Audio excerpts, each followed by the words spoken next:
오늘 우리에게 주시는 하나님의 말씀은 사도행전 14장 11절에서 18절 말씀을 우리에게 주시는 하나님의 말씀으로 봉독하겠습니다. 사도행전 14장 11절에서 18절 말씀입니다. 무리가 바울이 한 일을 보고 루가오니아 방언으로 소리질러 이르되 신들이 사람의 형상으로 우리 가운데 내려오셨다 하여 바나바는 제우스라 하고 바울은 그 중에 말하는 자이므로 헤르메스라 하더라. 시외 제우스 신당의 제사장이 소와 화환들을 가지고 대문 앞에 와서 무리와 함께 제사하고자 하니 두 사도 바나바와 바울이 듣고 옷을 찢고 무리 가운데 뛰어들어가 소리질러 이르되 여러분이여 어찌하여 이러한 일을 하느냐? 우리도 여러분과 같은 성정을 가진 사람이라. 여러분에게 복음을 전하는 것은 이런 헛된 일을 버리고 천지와 바다와 그 가운데 만물을 지으시고 살아계신 하나님께로 돌아오게 함이라.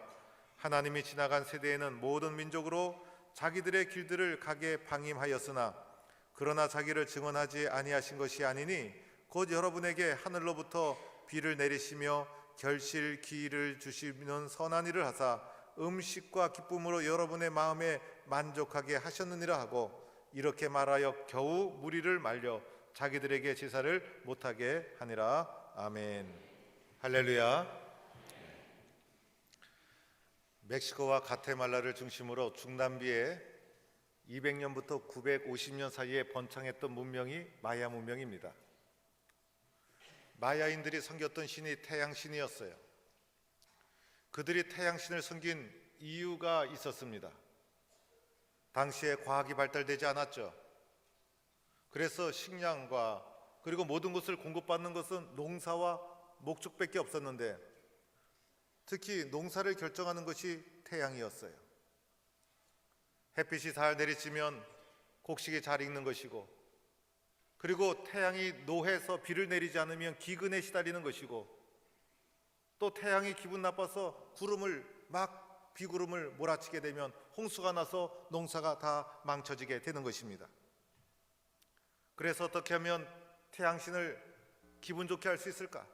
그래서 태양신을 섬기는 그 제사가 발전하게 됩니다. 태양을 얼마나 열심히 관찰했는지 마야인들은 1년이 365일이라는 것을 계산해냈어요. 얼마나 탁월한 계산력인지 모릅니다. 그들이 드리는 기우제 중에 하나가 이런 것이 있었어요. 경기장에서 양팀이 경기를 합니다. 그런데 8m 높이의 돌로 만들어진 조그마한 구멍이 있어요. 그 조그만 구멍에 공을 던져서 통과시키는 팀이 이긴다는 거예요. 그런데 이긴 팀 주장은 기우제의 사한 제사로 바쳐지게 됩니다. 그래서 그 주장에 산 사람의 심장을 꺼내서 기우제의 제사로 보냈는데 그 제사의 제물로 바쳐주기 위해서 그 경기에서 서로 이기려고 아우성 치는 것이 그들이 제사를 드리는 제물 바치는 방법 중에 하나였어요. 세상에 살다 보면 문명이라는 이름으로 종교라는 이름으로 자행되는 어리석은 우상 숭배, 미신적인 성향들 얼마나 우리 주변에 많이 있습니까? 사람의 마음속에는 우상을 섬기고자 하는 마음이 살아있어요. 우상을 만들고 우상을 의지하고 우상을 섬기려는 마음이 우리 인간 속에 있어요. 우리 인간은 불완전한 존재이기 때문에 그래서 뭔가를 의지하지 않으면 견딜 수가 없는 거예요. 우상을 만들려는 욕구, 의지하려는 마음, 이 우상이란 무엇입니까? 도대체 사람이 인위적으로 만들어서 그것을 신처럼 떠받치는 형상이 우상 아닙니까? 오늘 말씀에 바울과 바나바가 이런 경험을 하게 되는 거예요. 루스드라에서 예수 그리스도의 말씀으로 나면서부터 안전뱅이 된 자를 일으켜 세우는 놀라운 기적을 행하죠. 예수 그리스도의 말씀과 능력으로 일으켜 세운 거예요. 그런데 이것을 목격한 수많은 무리들이 소리를 지르면서 저것은 사람이 한 것이 아니다, 저것은 신이 아니면 할 수 없다라고 하면서 바나바와 바울을 신으로 모시게 됩니다. 바나바와 바울은 사람의 형상을 입고 있지만은 신이 강림한 것이다. 바나바를 가장 큰 신인 제우스다. 그리고 바울은 말을 잘하니 헤르메스다 라고 하면서 자기 식대로 제우스와 헤르메스 신이 강림했다고 바나바 바울을 모시게 됩니다. 제우스 신당의 제사장이 앞장섭니다. 제물을 갖다 바치고 꽃을 갖다 바치고 바울과 바나바에게 제사를 드리려고 합니다. 바나바와 바울이 갑자기 여기에 와서 이곳에서 신으로 추대되는 웃지 못할 일이 발생하고 마는 것입니다. 가만히 생각해 보면 사람은 참으로 어리석은 존재죠. 특별히 영적으로 우둔하고 어리석은 존재가 사람인 것 같아요. 우리 속에 미신적인 요소가 얼마나 많은지, 우상을 섬기는 성향이 과거나 현재나 똑같이 우리 속에 얼마나 강하게 작동하고 있는지, 그래서 조그만 신령한 것을 봐도 우리는 숭배하려고 하고, 나보다 힘이 있고 나보다 뭔가 능력이 있는 것을 보면 우리는 그 밑에 굴복하려는 심리를 가지고 있고, 위대한 사람, 그 사람의 가르침만 잘 기억하면 되는 것인데 사람의 영정을 만들어 놓고 제사하고 신으로 섬기고 이런 일이 벌어지게 됩니다. 사람이 섬기는데 사람이든 자연이든 물건이든 대상을 가리지 않아요.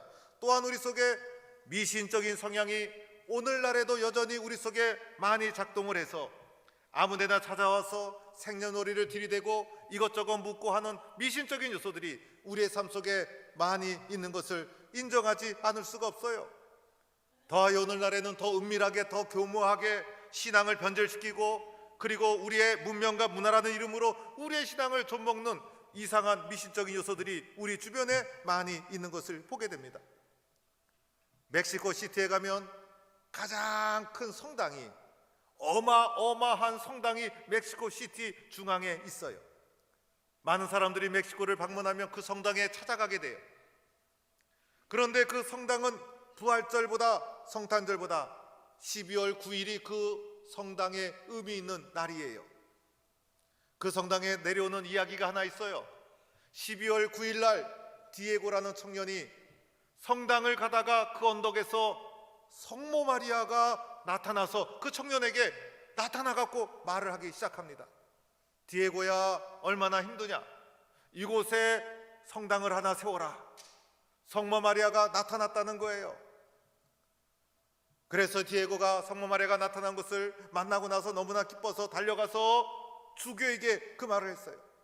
내가 오는 길에 성모 마리아를 만났다. 주교가 어떻게 생겼냐 물어보니까 성모 마리아가 우리와 똑같은 원주민 모습으로 생겼습니다. 그리고 파란 망토를 거치고 있었습니다. 그러자 주교가 하는 얘기야. 디에고야, 네가 헛것을 봤구나. 성모 마리아가 원주민 모습으로 나타날 리가 있느냐? 네가 잘못 봤다라고 하면서 디에고를 책망하고 돌려보냈다는 거예요. 어느 날 디에고가 또 성당으로 오는데 또 그 자리에서 이 성모 마리아를 만나게 됩니다. 그러자 디에고가 성모 마리아에게 이렇게 말합니다. 다른 사람이 도무지 제 말을 믿지 않아요. 성당에 가서 주교님께 얘기해도 내 말 믿지 않아요. 당신 말을, 내 말을 믿을 수 있도록 증표를 하나 보여주세요. 그러자 그때가 12월인데 성모 마리아가 언덕에 올라가 봐라. 장미꽃이 쫙 피어 있는데 그것을 가져가면 된다. 그래서 디에고가 언덕에 올라가 보니 장미꽃이 만발한 거예요. 12월 달인데. 그래서 그 장미꽃을 꺾어가지고 주교에게 가서 내가 오는 길에 성모를 만났습니다. 그리고 성모가 증표로 이 장미꽃을 주었습니다라고 하면서 그 장미꽃을 주교에게 전달해 주는 순간 장미꽃이 팍 떨어지면서 바닥에 떨어지면서 그 장미꽃이 성모 마리아의 모습으로 바닥에 쫙 펼쳐지게 되었다는 거예요. 믿거나 말거나 전설 따라 삼천리.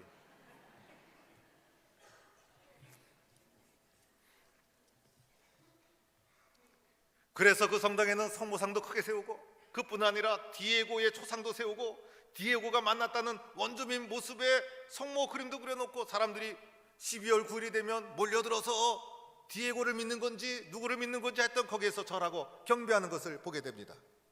여러분, 이 얘기 뻔하지 않아요? 멕시코에 스페인이 캐톨릭과 함께 들어옵니다. 캐톨릭이 멕시코 원주민들을 포기하는 과정 속에서 만들어낸 이야기예요. 가톨릭의 잘못된 것 중에 하나가 이런 잘못된 신화를 추종해요. 그리고 성모 마리아의 중보적 사역을 인정하죠. 잘못된 거죠. 예수 그리스도 외에는 하나님과 나 사이를 중보하는 분은 없는 것이에요. 그리고 나름대로 성인들을 자꾸 만들어내서 성인들의 신앙을 본받는 거 좋지만은 더 나아가 경배의 대상으로 그들을 올려놓고 있다는 거예요. 저는 이 디에고의 얘기를 아주 재밌게 들었어요. 왜냐하면 우리들도 성장 과정에서 이와 비슷한 많은 전설과 많은 이야기들을 들어왔기 때문이에요. 이 모든 것은 성경과 관계없이 사람이 만들어낸 이야기들이에요. 이런 걸 좋아하면 안 되는 거예요. 우리나라에도 있죠. 경주 김씨의 조상 김할지가 알을 깨고 나왔다는 거예요. 경주 김씨는 계란 먹으면 안 돼요. 왜냐하면 조상님이기 때문에.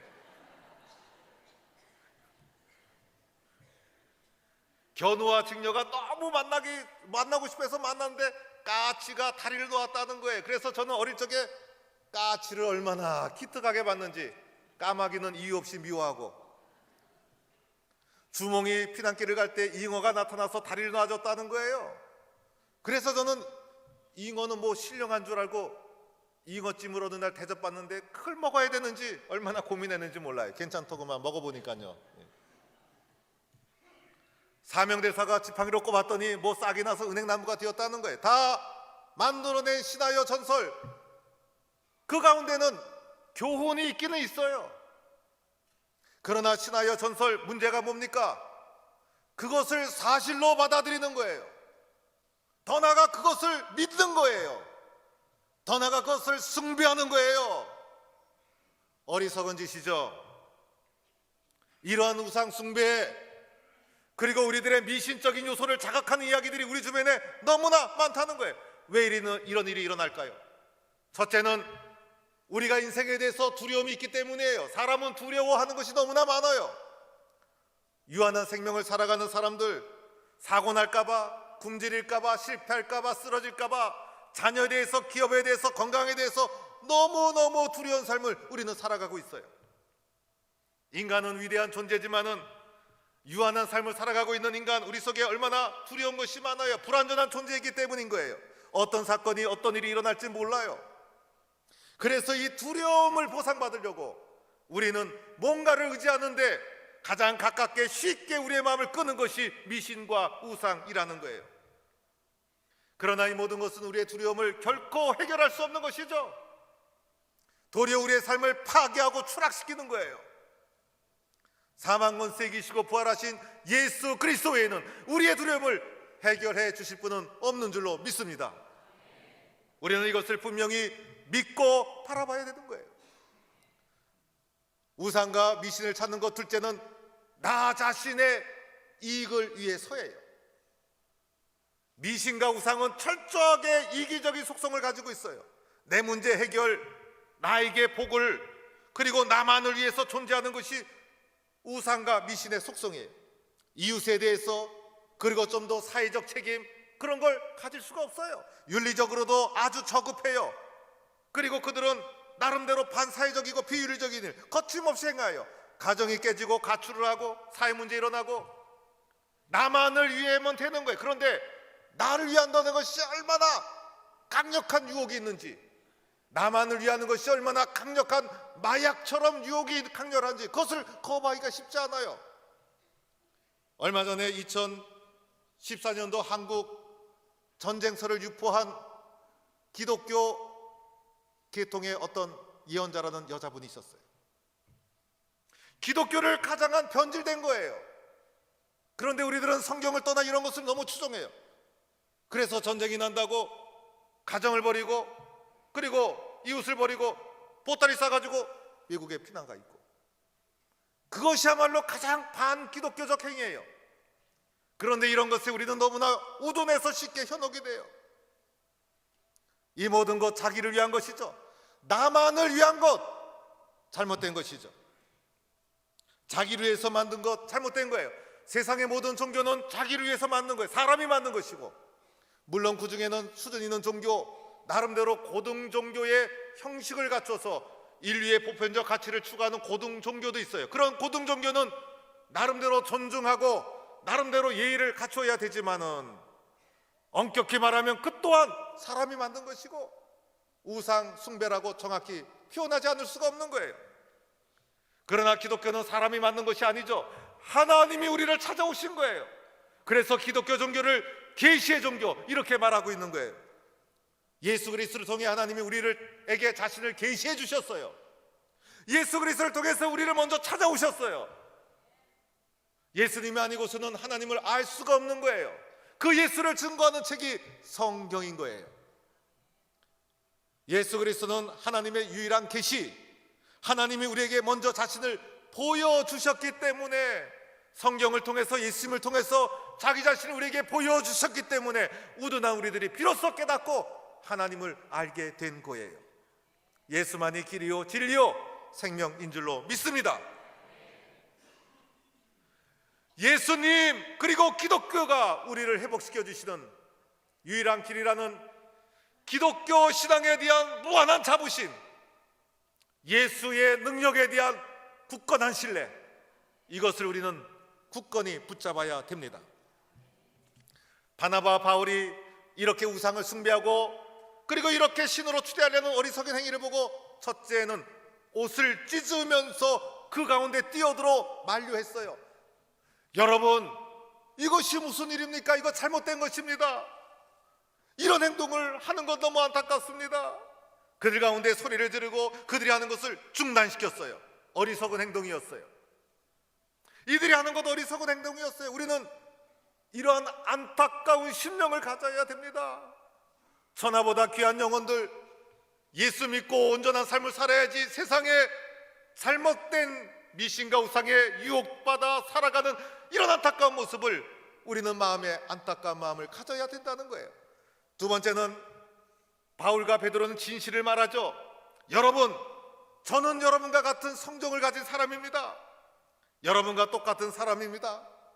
안전뱅이를 일으킨 것 내가 한 것이 아닙니다. 예수님이 하신 것입니다. 왜 내가 한 것처럼 우리를 주목해 봅니까? 우리는 여러분과 같은 사람입니다. 나는 결코 신이 아닙니다. 솔직하고 겸손했다는 거예요. 우리는 좀 더 솔직하고 겸손해야죠. 이렇게 겸손하게 그들의 잘못된 신앙을 가로막습니다. 세 번째는 그들에게 복음을 증거하죠. 하나님을 가르쳐주고 복음을 증거합니다. 하나님께 돌아오도록 호소를 합니다. 확신 있게 그들에게 호소합니다. 헛된 일을 버리고 천지와 만물을 지으신 하나님께 돌아오라. 예수 그리스도 안에서 이제는 하나님을 우리는 명확하고 분명하게 알게 되었다. 하나님께 돌아오라. 이렇게 그들에게 호소하고 있는 것입니다. 그러면서 바울과 바나바가 그들을 막아섰죠. 여러분, 우리는 여기서 나 자신을 가만히 돌아봐야 합니다. 나 자신을 가만히 돌아봐야 합니다. 바울과 바나바가 그토록 가로막고 간절히 호소하고 하나님께 돌아오도록 부르짖었는데, 혹시 나는 오늘 하나님을 잘 믿고 있는가? 예수님을 올바로 믿고 있는가? 하나님과의 인격적인 관계 속에 깊이 들어가 있는가? 분명히 나의 신앙이 예수 그리스도 위에 뿌리를 내리고 있는가? 내가 오늘 이 순간 교회 나오고 예수 믿지만 혹시 우상의 수준과 비스무리하게 또는 미신적인 성향을 가지고 예수님을 찾고 있지 않는가? 예수님을 나의 주인으로 진정으로 고백하고 있는가? 예수님의 그 어떤 것을 나는 신뢰하거나 의지하고 따라가고 있지 않은가? 내 속에 정말 예수님을 제대로 믿고 있는가? 예수를 제대로 믿기 위해서는 우리의 신앙이 말씀에 뿌리를 내리지 않으면 안 되는 거예요. 말씀에 뿌리를 내리고 그 말씀 안에서 예수님과 인격적인 만남의 체험을 나는 하였는가? 내가 믿는 신앙은 정말 주님이 원하시는 올바른 신앙인가? 나 자신을 끊임없이 돌아봐야 합니다. 왜냐하면 우리의 마음은 끊임없이 미신적이고 우상적인 것에 현혹될 수 있는 연약한 마음을 가지고 있기 때문인 것입니다. 복음만이 나를 살리고 복음만이 나를 회복시키고 예수님만이 나의 인생을 가치 있고 총기 있게 만들어 줍니다. 기독교 신앙의 위대함, 예수 그리스도의 복음의 능력, 여기에 대한 무한한 신뢰, 분명한 확신을 가지고 예수 그리스도의 사람으로 능력 있게 믿음의 길을 걸어가는 성도가 되기를 축원합니다. 기도드리겠습니다. 하나님 감사합니다. 우리 주변에는 우리의 신앙을 흔드는 잘못된 전설, 신화, 이야기들이 우리의 생각과 영과 육을 유혹할 때가 많습니다. 분별력을 허락해 주옵소서. 예수님 위에 말씀의 뿌리를 잘 내려서 건강하고 성령 충만하고 예수님과 인격적인 깊은 관계에 들어가는 바른 신앙인으로 아름답게 성장하고 쓰임받게 하여 주옵소서. 예수님의 이름으로 기도드립니다. 아멘.